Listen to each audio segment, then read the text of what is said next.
Hey, hello, how do you do? Shady Doorags here, and welcome to another episode of Episode Rundown, where I, Shady Doorags, run down the episodes of Miraculous, Tales of Ladybug, and Cat Noir. And today we're looking at Season 3, and I believe we're on Episode 6, Weredad. Now, normally when I do these Miraculous Rundowns, I try to only watch the episode once, and the reason I do that is because after you've seen it more than once, you kind of notice different things. And I wanted to put in these episode rundowns what I noticed first on my first watch through. Yeah. I wanted to put what I noticed on my first watch through. This episode, however, I had to rewatch twice. The reason being is because when I first started season 3, it went into, I was going by the Wikipedia list, and you guys told me that was wrong. I had already seen this episode. It said this episode was episode 2, but I didn't review it because I went by the list you guys were going with. So this is my second viewing of this episode. And the reason I say that is because when I watched it the first time, I remembered it being an enjoyable experience. Like it had its faults, but I remembered it being more enjoyable than anything else. But this second time around, I started noticing a lot more stuff, and it gave me a much more negative impression of the episode. So I don't know if that's fair, but it is what it is, and we'll just go ahead. So, the episode starts with Ladybug and Cat Noir already in costume fighting a copy of I forget what, is it Gigant Titan? I think it was Gigant Titan. The big baby, like the baby got really upset and grew giant. Already we start off with a problem because this is very unoriginal. They're reusing, I know Miraculous loves to reuse assets. It's how they take these shortcuts with this show, save on money and whatnot. But this isn't just reusing an asset, it's reusing the concept of a villain. And normally, they just show Ladybug and Cat Noir just saving the day. Like, you see the miraculous ladybugs flying through the air. But this time they actually show the villain, and it's very lazy. It's extremely lazy to do something like that. They might have been able to get away with it if Gigant Titan, I think that's the right villain, had an amok with it. Because Hawkmoth is repeating villains and just giving them amucks. I honestly don't like the whole concept of amucks, but that's neither here nor there. So, just to say, reusing Gigant Titan, it was a lazy thing to do. So, Gigant Titan and Ladybug and Cat Noir make it to Marinette's house at night, and some damage happens, and I think it's like a bus or something gets hit into Marinette's room. Marinette's parents, specifically her dad, obviously freak out because a giant thing just crashed into their daughter's room. And they go up to check on Marinette. And there's this scene I like where the dad's running up through the house, which I must remind everybody, these guys have like a 3-story house. They're super rich. He's running up through the house, and you hear Ladybug and Cat Noir in the background, like, saying things like, oh, we gotta fight him, oh, Lucky Charm, oh, Cataclysm, stuff like that. You see it from his perspective, though. You don't see it from theirs. I like that. He gets up to Marinette's room, and Marinette's not there because, Marinette is Ladybug, and she's put a decoy in her place. So the dad starts freaking out trying to find Marinette. Meanwhile, Ladybug and Cat Noir go, they solve the guy, they beat the Akuma, jeez. They beat the Akuma, and Ladybug gives the baby to Cat Noir, and she jumps off. A little side note, Ladybug was holding the baby, and she was like, oh, you're so cute, oh. And Cat Noir was saying, oh man, now I'm jealous. And Ladybug's thing starts beeping, and she says, oh, don't be here, you can have him, and she goes away. Now, I thought that was a fine joke. I didn't laugh at it, but I thought it was a fine joke. But then Cat Noir ruins it by calling out to her saying, I was talking about being jealous of the baby. I was like, you guys didn't have to explain the joke to me, I got it. Anyway, that's a huge nitpick. But Ladybug goes off, but she accidentally keeps the pacifier. Another little tidbit, just a bunch of little tidbits being thrown in here. Freaking the babies of the Miraculous Universe are terrifying. Like, it just kind of hit me just now. The babies are really, I think it's Uncanny Valley. I think that's what it is. Like, it's not just their voices, which are just horrifying, but they're overall design just is not cute. Like, most of the characters in this show are cute, yet the thing that is supposed to be cute is horrifying. But Ladybug takes the Binky with her by accident, and she turns back into Marinette. The baby starts crying while Cat Noir has it, and he says, "Oh, right, Ladybug forgot your Binky." So he runs after Ladybug, and he runs into Marinette. Okay, so this is where I facepalm. I didn't notice this on my first viewing, but I definitely did on my second. Cat Noir goes to Marinette, and he looks shocked. He's like, "Marinette? Hey, this isn't the first time I've seen you following us around after..." He says, "This isn't the first time I've run into you after," did he say, "departing from Ladybug or defeating an Akuma?" Either one of those. He said, "This isn't the first time I've run into you." And he starts thinking, and I'm like, dude, you're at her house. That the rooftop is connected to her room. Why are you getting like ideas? "Oh, I ran into Marinette at her house, right above her room." Why would Marinette be at her house? Especially when I just defeated a supervillain. It's not like she would have a reason to go outside and check what's going on. No, I have to think about this. And Cat Noir is gonna say, "Oh, I are you a huge fan of us?" But Marinette thinks he's putting two and two together and figuring out that she's Ladybug. So she just blurts out, "I'm in love with you." Okay, so this episode decided to revolve around the whole them being in love with each other but not really knowing it, and also the whole secret identities thing, which I have explained several times I am not a big fan of. But as soon as Marinette says that to Cat Noir, the dad who's running around looking for her sees it, and he instantly like cheers up. It's like, "Oh wow, my daughter's dating a superhero." Even though Cat Noir didn't say he loved her back, Marinette just confessed to him. So now the baker, Mr. Dupen Chang, wants Cat Noir to come over the next day for lunch. And Cat Noir is kind of in a hurry to leave, so he agrees to it, and then he departs. And so the dad's going on this tangent. I forget the dad's name. Is it Frank? I think it is. He's going on this tangent about how it's awesome that his daughter's dating a superhero, blah, blah, blah. Meanwhile, Marinette is like, "Oh, how am I going to get out of this?" Which this isn't really that big of a deal. Marinette, you could easily just say you got over your feelings for him. But she's trying to figure out a way to get out of this. Now, Tiki, kind of, sort of, Tiki's like acting like what Marinette is doing is wrong. But the episode doesn't really clearly call Marinette... Okay, the episode does call Marinette out on this via Tiki's expressions and some of the things that Tiki says. But I don't really see like a direct... What's the word I'm looking for? I don't see Marinette necessarily learning her lesson with the way the episode went. That's the best way I could put it. Marinette is talking to Tiki about Cat Noir coming over, and she's saying Cat Noir has a one-track mind. There's absolutely no way that he'll be my boyfriend because he's in love with Ladybug. Adrian talks with Plague. Plague is saying, "Yes, this is awesome. They're the best bakers in town. You can get me all this food that I want." And I'm like, that doesn't make any sense. Adrian is a millionaire, a billionaire probably. He can get you whatever food you want, Plague. Like, what are you talking about? Like, there's never been any say that Adrian's on a strict diet. I mean, I wouldn't be surprised if he was, but we've seen him eating, like, ice cream whenever he feels like it. You can get Plague whatever food he wants. But Plague is just like, "Yes, this is awesome." And Adrian's like, I can't two-time Ladybug," which you're not, Adrian. She doesn't like you like that.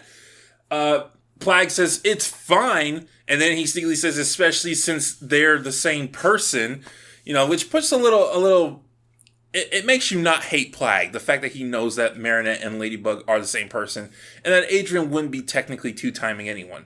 Adrian does the good guy thing and says, "I will go over there but only to say how I actually feel. I'm not going to take advantage of this situation. Good guy Adrian, well within character. So he does come over as Cat Noir, and Ladybug, Marinette immediately gets upset, and they're kind of hinting that she's jealous because, this is a shipping show and they want all the fangirls to, she's jealous. Oh, it's just so, I can't take it.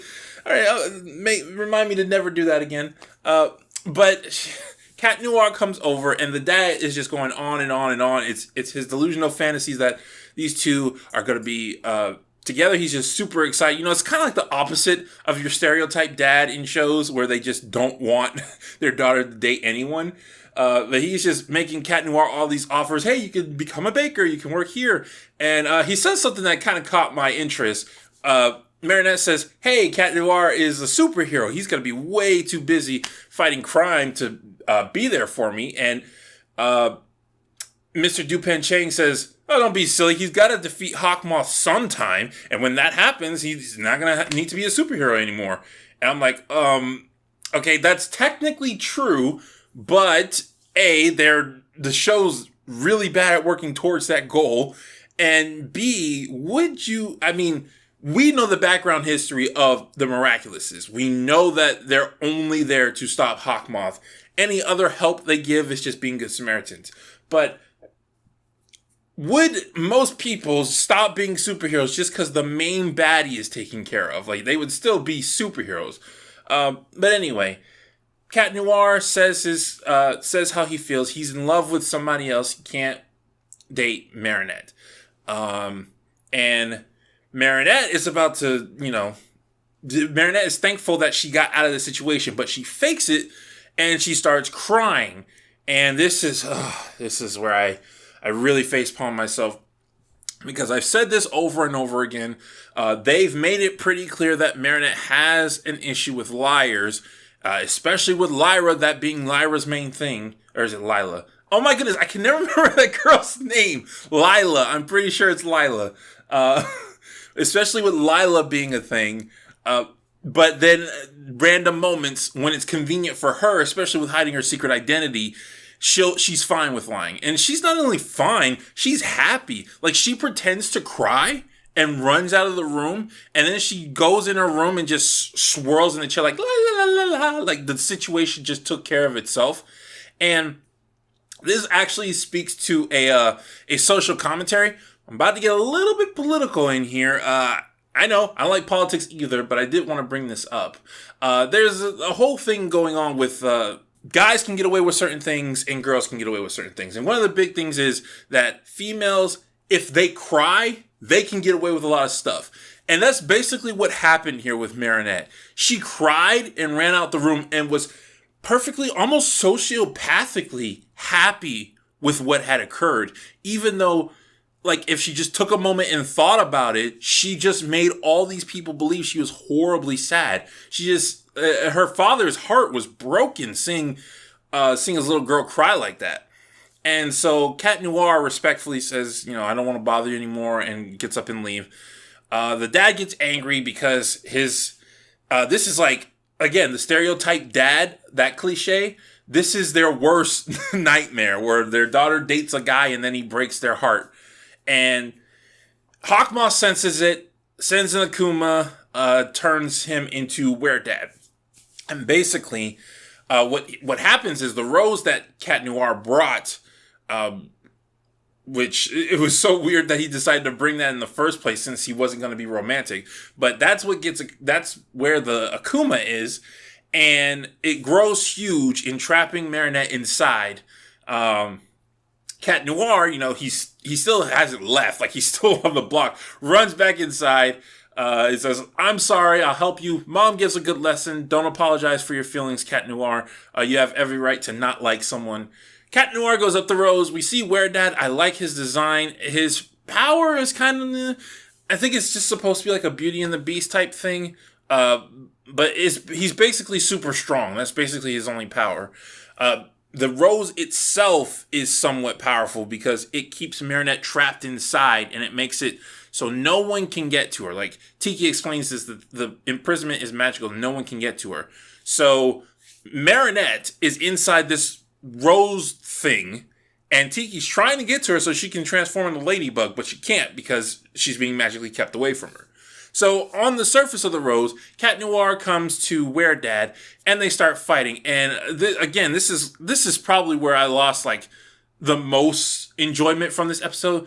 Cat Noir just gets beaten to a pulp. Like, I've said it over and over again. I feel like the episode loves to treat Cat Noir like he's useless when it loves to preach that Ladybug and Cat Noir are equals. This episode really presented that. Like, and it doesn't make any sense because I've seen Cat Noir. He wears magical armor that protects him from what I assume is all damage. I've seen Cat Noir get hit with really powerful attacks. Specifically in Guitar Villain, where Guitar Villain did his attack and it shattered concrete. And then he hit Cat Noir directly, and Cat Noir was fine. So seeing that Cat Noir, he's like huffing and puffing, and he's like super beaten down from this guy, I was like, this is pretty pathetic. Like, Ladybug would have handled this pretty easily. And when you think about it, the entire villain situation didn't need Cat Noir. Because what winds up happening is Marinette finds the rose, the enchanted rose, and she just breaks it. And of course that gets rid of the Akuma. Marinette never encounters Weredad. She doesn't even know what he looks like. And as soon as that happens, she turns into Ladybug, and they're able to save the day. Now, I want to stop there because I got a couple of complaints about that part too. But if you, like I said, you think about it, Cat Noir was not needed at all. If Cat Noir didn't show up, nothing really would have changed. You can make an argument that maybe the dad would have went inside the rose and stopped Marinette. You know, Cat Noir was a distraction, but we don't really have evidence to support that. And you know, the dad's saying all these lines like someday. No, he's like, nobody is good enough for Marinette. And Cat Noir's trying to say him, hey, loneliness is an imprisonment as well. You're just going to be making her miserable. And the dad says, well, one day there will be a prince good enough for her. And like, they're really trying to preach to their audience. But to me, it doesn't work. And I want to say this. A lot of people have told me that season 3 does some really, really bad stuff. I try not to go based off of other people's perspective. I try to get my own perspective and then compare it to other people's perspective and see if we line up or see if they have a point. But because a lot of people have said, hey, this season does a lot of bad things, it's been in the back of my mind to look for certain things. And one of those things is the ill treatment of Cat Noir. Because when I reacted to the Reflect doll, a lot of people said that tends to happen with Adrian this season, where they just treat him like poopy. So anyway, Ladybug does her lucky charm, and like I said, I have a complaint about this because it becomes a sailboat. So Cat Noir does Cataclysm, and they turn the sail into a parasail. I complained about this a long time ago, back in season 1. I don't know if I complained about it since, but I want to reiterate.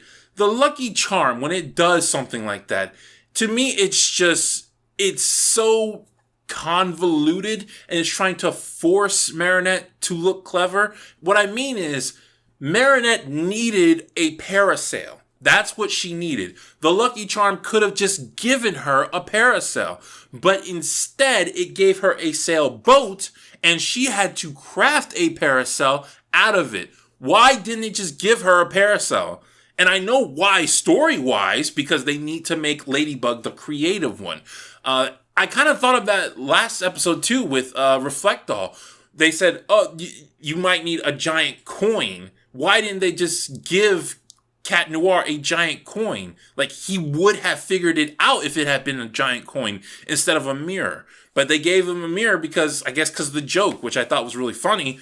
But it's convoluted to me that the Miraculous could just directly give them what they need, but no, they have to use their powers to turn it into something. It's one thing if they have to use the item in a creative way. It's another thing where they have to take off or destroy or make the item into something else. Because the Miraculous, the Lucky Charm yo-yo could have just given them that thing. So they all float down to safety, and Marinette does her miraculous ladybug, restoring everything, and the dad's still kind of upset at Cat Noir, but Marinette says, "Hey, Dad, you can't get upset at him. Everybody has a right to their own feelings." Blah, blah, blah. And I'm just waiting for Marinette to apologize for lying, but they don't do that because Marinette has to keep this stupid secret. Oh, I really hate the secret identities. I really hate the secret identities. And just to reiterate, I don't hate secret identities in general. I'm a Spider-Man fan. I'm a Spider-Man fan. Like, I understand the need for secret identities. It's in the context of this show. I really, really hate how they do this. But anyway, yeah. And so there's a big laugh at the end, and also Marinette realizes that Cat Noir wasn't close to discovering that she was Ladybug. He just thought she was a fan. Again, they were at her house. But yeah, the episode ends there. So, not a very good episode. Not a very good one. Again, I enjoyed it more the first time. To me, it was just a fun episode. I think that's because it's partially because I watched it a second time. It's also partially because I was viewing it back then as the second episode, so as a just more fun episode. Whereas this time, a couple more episodes have gone by, a couple more plot episodes have happened, and my mind is in a slightly different place than it was before. So, but overall, I can't really say I like this episode. Just because there's so many convoluted parts that happen throughout it. It does seem kind of fun thinking back on it, but I just really hate the concept of their secret identities, and I really hate I don't hate the lovey-dovey shipping stuff. I don't hate that. I just hate how they go about it. I hate how they constantly try to keep this love drama. Oh, she says she loves Cat Noir. Oh, that's another thing. Oh, I'm so glad I remembered this because I almost forgot. My whole thing is I can't ship Ladybug and Cat Noir or Adrien and Marion because they are not, to me, they're not really in love. They're not. They like superficial things about the other one. They don't really know the other one. Ladybug and Cat Noir barely know each other. Like, they meet up a couple times a week to stop a supervillain, but they don't really know each other. Adrien and Marinette, and I'm pretty sure Marinette brought this up, also don't really know each other. I would think that Cat Noir would love that Marinette was in love with him because Adrien is a huge fan of Marinette. Adrien thinks the world of Marinette. But because he's so obsessed with Ladybug, he refuses to move on. And it annoys me. It annoys me because I just think back to what's her face? The Chinese fencing girl. I can't remember her name right now. But I think back to her and how they would be such a better couple than Adrien and Marinette. She understands Adrien. And seeing this happen once again, Cat Noir rejecting a girl because he's so in love with Ladybug, who he does not know. He does not know that. Oh my goodness. I just saw freaking season 3 of Agretzko and they go into this. Like, you shouldn't do that. I really don't think especially since Ladybug rejected him. You have all these girls coming at you. Ladybug rejected you. You like these girls. You have feelings for these girls, but you utterly refuse to even give them a shot because your obsession with this other girl who you don't know. You just have superficial reasons for liking her. Yeah, I needed to get that. I know I've complained about that before, but again, it really showed up in this episode. Like, because I used to say I like the interactions between Cat Noir, Marinette, because they're not pretending so much when they do that. And also between Ladybug and Adrien, because they're both kind of love-struck. But this time, it kind of disappointed me. But yeah, that's that. A lot of disappointment from this episode. And I will see you guys in the next one. This has been Shady Doorags. So long. Farewell. Auf Wiedersehen. Goodbye.